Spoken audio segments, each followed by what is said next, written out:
Hey guys, wanted to show you my finished hatchet handle. Man, is it ugly. I kind of call it a goat's foot design. To me, it kind of reminds me like a goat's foot. But what I did was, if you missed the previous video, I picked up an old 1 1/4 pound Swedish steel hatchet head off of eBay for pretty cheap, and I hand carved a handle for it out of some hardwood out from the backyard. And it's not pretty, but man, is it functional. Does it ever work well? It's a 1 1/4 inch hatchet, so it's not something you're going to take down trees with. It's mostly something for making kindling and stuff like that, small chores, because it's not very heavy at all. But works very well and is quite comfortable. I actually used it quite a bit in the back, just chopping up some small twigs to put them in the pile for the fire pit this spring, and works really good. Got this thing really sharp, and I left this thing, I wanted it to be to have some old character to it, so I didn't completely refinish it down to new metal.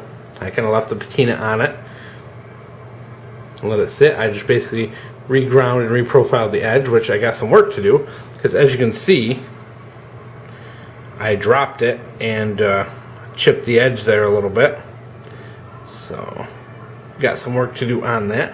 But in the previous video I showed you kind of from the beginning, and now this is the end product for the handle. What I got left to do is just to drill a hole for a lanyard, and I might thin this out a little bit. I really think it's a little thick compared to some of the other hatchets I have. This is a surprisingly thick handle, so I might fix that up in a bit. But what I designed it for is to have a good, to fit my hand and have a good hold in here with a really good palm or a really good swell to it. And then with this other depression up here is for doing fine or detailed work. That way you get a really good grip with it and you can do close up shaping work and all that. So it's a little, like I said guys, it's a little thick for the hatchet size, but the head went on real nice, actually really straight. Really impressed with how straight the head went on, considering I carved this by hand. And actually came out functionally really good. It does not look very good, but it's got a really good forward balance to it, so it feels really, just feels like it wants to chop. And real happy. I put 1 coat of linseed oil on this so far. I'm going to put 2 or 3 more. Eventually I just wanted to get 1 to start, let it cure, then I'll drill this hole out, put some linseed oil in there, and then if I decide to thin it out anymore, then I want to do that before I put any more linseed oil on it.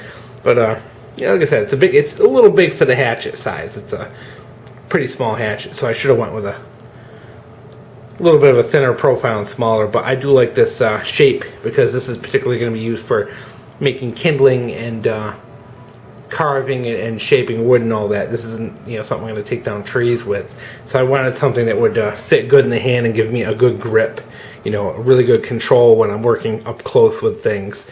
And down here I wanted something, once again, that I could really get a good controlled swing with for up close work, because I'm not using this to take down trees or anything. In case you missed the other video, I carved this entire thing using pretty much my Mora and this little cheapo flea market folding knife that I use for some of the finer work. It's got a nice sharp tip. I don't want to destroy the Mora's tip. The blade is pretty much sharpened with this beat up nasty old file. And then final sharpening, which you're going to see a video on this in a minute, is just this sanding block I used to kind of almost like strop the edge of some of my knives and axes and whatnot, but you'll see that in a video shortly. So just wanted to share it. I'm considering this one done, just for whatever all that's left of the last couple bits of fine tuning I got to do, which I mentioned. And but that's that. It's on there. As you can see, it's in there. Screwed that up pretty good, as usual. But it's in there really good with a really good wedge, and then the metal wedge went in there too, and it kind of pushed the wooden wedge in a little deeper, so you can see it's recessed a little, but I don't think it's going to hurt it any. But I didn't do this for looks. It's meant more for function.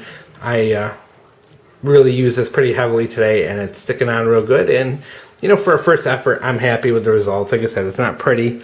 It's not meant to be. You know, I could have sat there and spent some time smoothing it out better and all that. But like I said, guys, first try. Just wanted to get one under my belt. And then, you know, if I get time, maybe this summer or this spring, I'll carve a new one and replace it. But for now, it works. And I learned a little bit to what I'm doing and can move on to the next project.